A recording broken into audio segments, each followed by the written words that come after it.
Kembali di Sapa Indonesia Pagi Spesial Idul Fitri. Sebelum kita ngobrol-ngobrol, saya juga ingin mengucapkan selamat Hari Raya Idul Fitri 1 Syawal 1445 Hijriah. Taqabbalallahu minna wa minkum wa syamana wa syamakum. Dan pagi hari ini tidak sendiri, Riri. Ada Ustadz tercinta kita, Ustadz Taufikur Rahman. Assalamualaikum Ustadz. Waalaikumsalam warahmatullahi wabarakatuh, Mas Radi, Mbak Riri. Terima kasih sudah hadir pagi ini, Ustadz. Kembali kasih, Masya Allah. Mohon maaf lahir batin ya Ustadz. Oh iya betul, maaf lahir batin Ustadz. Nih sebelum kita ngobrol-ngobrol soal Idul Fitri Ustadz, kayaknya ada pantun nih Ustadz. Harus dong. Kita udah siap cakep nih Ustadz. Udah siap cakep. Pemirsa Kompas TV dimanapun Anda berada, kekeramat melihat pameran, Sedan habis ngemil soto kaki. Saya mengucapkan selamat Lebaran. Semoga semuanya terus sehat badan, murah rezeki. Amin. Satu banget pantunnya. Jangan kolesterol ya Ustadz ya, karena kebanyakan soto kaki. Ini kalau Lebaran banyak yang santan. Nah itu dia. Jadi selain santan, selain kekhawatiran kolesterol ini, biasanya kalau Lebaran pasti diiringi doa. Kita mulai dari nol Ustadz. Iya, dong. Makanya kan Idul Fitri. Benar. Gitu. Jadi makna etimologi kembali kepada kefitraan, kesucian. Makanya kemarin Ramadan makna etimologinya adalah pembakaran. Apa pembakaran? Dosa-dosanya dilebur. Kenapa? Buat mereka yang betul-betul menghadapi Ramadan kemarin, meningkatkan, memaksimalkan, mengoptimalkan kualitas ibadahnya, maka berasa Lebarannya betul-betul Idul Fitri, kembali kepada kefitraan. Iya, ketika sudah kita puasa satu bulan lamanya gitu Ustadz, yang perlu kita maknai di hari Idul Fitri sebenarnya kan ya kita berpuasa untuk meminta ridho dari Allah Subhanahu Wa Taala. Tapi di hari Idul Fitri ini semua pemirsa Kompas TV juga pengen tahu tentu apa yang paling bisa dipetik dari pelajaran kita berpuasa selama sebulan penuh. Baik, terima kasih Mas Radi. Jadi Mbak Riri, di dalam Quran surat kedua, juz kedua, ayat 183 secara objektif, panggilan puasa kemarin pesertanya ya ayyuhalladzina amanu. Berarti materinya kalau ibarat perkuliahan yaitu kutiba alaikumusiyam. Nah, begitu Idul Fitri berarti dilantik. Ya, berarti diwisuda. Nah, gelarnya yang Allah berikan la'allakum tattaqun. Orangnya namanya muttaqin. Nah, takwa itu ternyata yang menjadi renungan buat kita, apakah kita berhasil atau enggak, terbentuk dari 4 huruf. Bisa enggak keluar Ramadan refleksi daripada perbuatan kita? Huruf ta, makin tawaddu, rendah hati. Ari cek Sunda mah handap asor. Ya, kan kita heterogen di sini kan. Iya, Indonesia. Ya, jadi betul-betul nggak jumawa. Iya, betul-betul yaitu tawadhu, rendah hati, bukan rendah diri. Kalau rendah diri minder jadinya. Yang kedua betul-betul ta'awunya waro.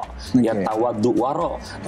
Di situ mohon maaf, takwa, tawadhu kopnya qanaah. Qanaah itu jadi di hati betul-betul mensyukuri dengan anugerah yang Allah berikan yang sudah ada, tapi berikhtiar lagi yang memang ada kesempatan untuk menjadi rezeki kita.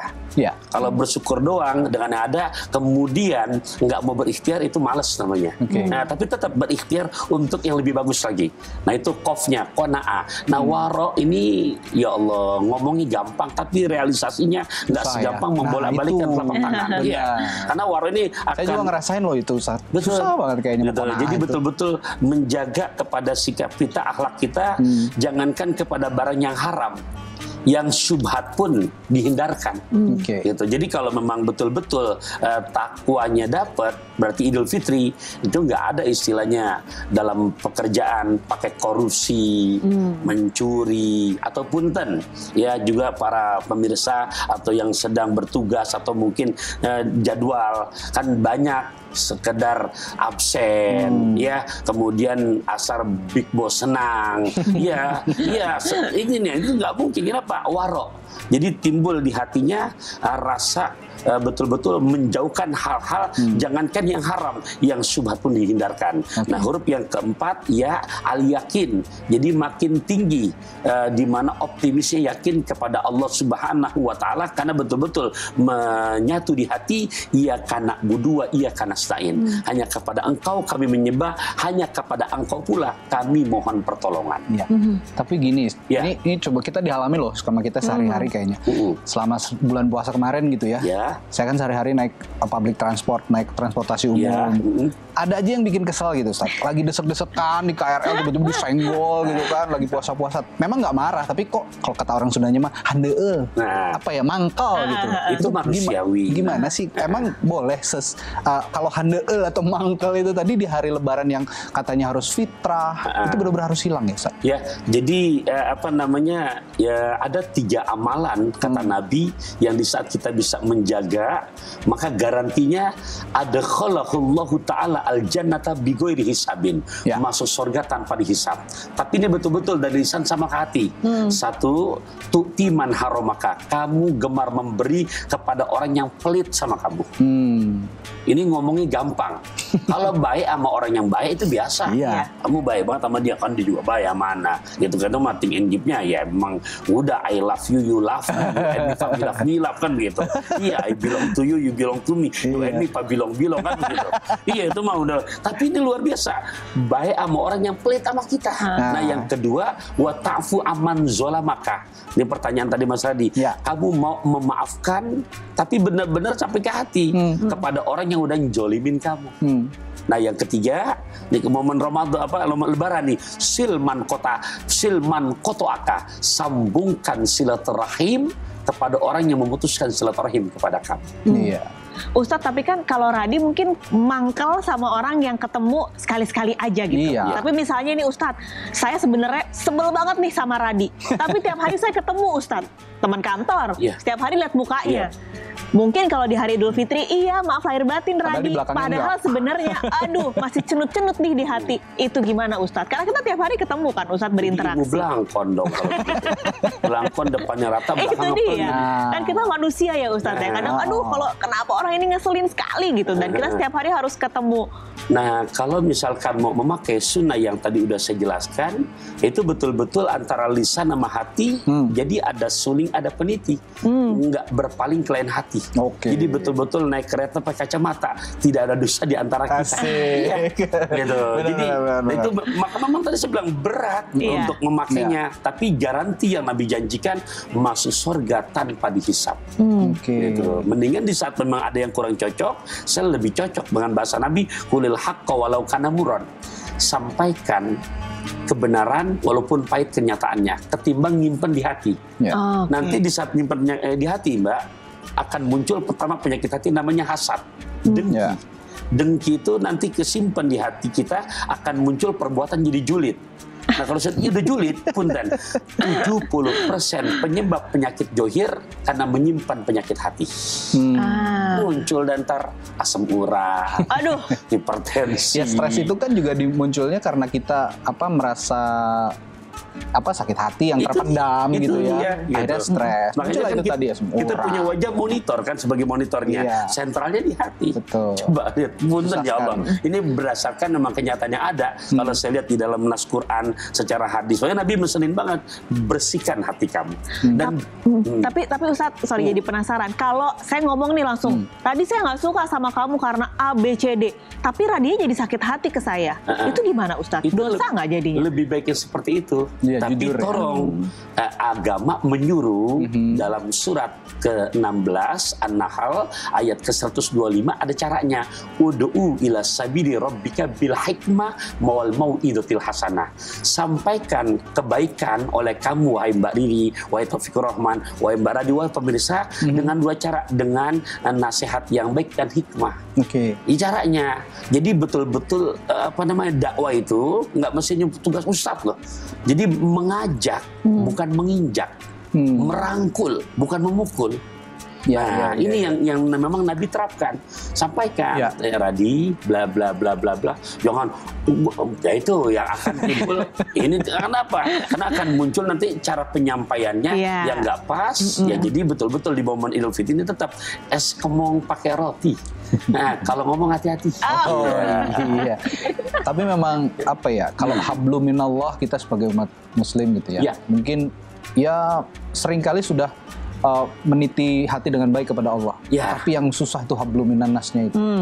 Hubungan kita dengan sesama manusia yang apalagi soal toleransi. Kita ngomongin toleransi. Di hari Lebaran ini memang kan di negara yang heterogen, negara yang seperti Indonesia, banyak agama lain juga gitu. Bagaimana sih sebenarnya makna toleransi dalam hari raya Idul Fitri yang harus kita teladani?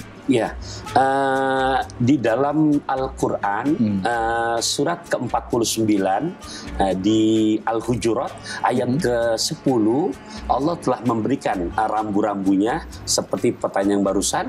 Bismillahirrahmanirrahim. Innamal mu'minuna ikhwatun fa aslihu baina akhwaikum wattaqullaha la'allakum turhamun. Sungguh orang yang beriman adalah bersaudara. Nah, maka islahkanlah apabila terjadi perselisihan di antara kamu dengan tetap jalan bertakwa kepada Allah, yang niscaya dengan demikian Allah turunkan rahmat buat kamu. Jadi tolong Mas Hadi ya, dengan sebab kemarin pilihan yang berbeda, kita langsung ke poinnya saja lah. Langsung enak-enak gitu kan. Ini jangan sampai merusak hati kita. Karena ini pakaian Idul Fitri rada-rada mewah kan gini. Karena tadi habis ini kan habis tugas gitu. Kayak jubah, kayak sarung. Tolong tampilan yang keren gini. Biar katanya jilbabnya nyengser sampai ke tanah. Pakai udeng-udeng kalah gedenya ban Vespa. Ya misalkan pakai sorban panjang sampai 50 meter. Nih jubah mungkin segini kurang. Udah kayak Superman dah tambahan lagi.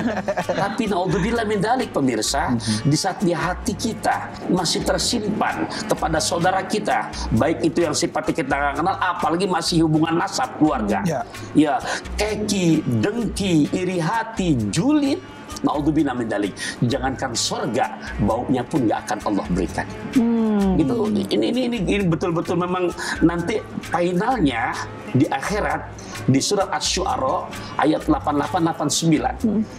Yauma la yanfa'u malun wala banun illa man atallaha biqalbin salim. Di saat besok sudah nggak manfaat lagi harta dan anak-anak kamu, yang bisa berjumpa dengan Allah, berarti Allah izinkan masuk ke surganya orang-orang yang hatinya sehat. Nah, jadi kalau saya lebih mengajak kepada para pemirsa, kalau saya sederhanakan lewat bahasa pantun, makan lesehan sampai ke Margonda.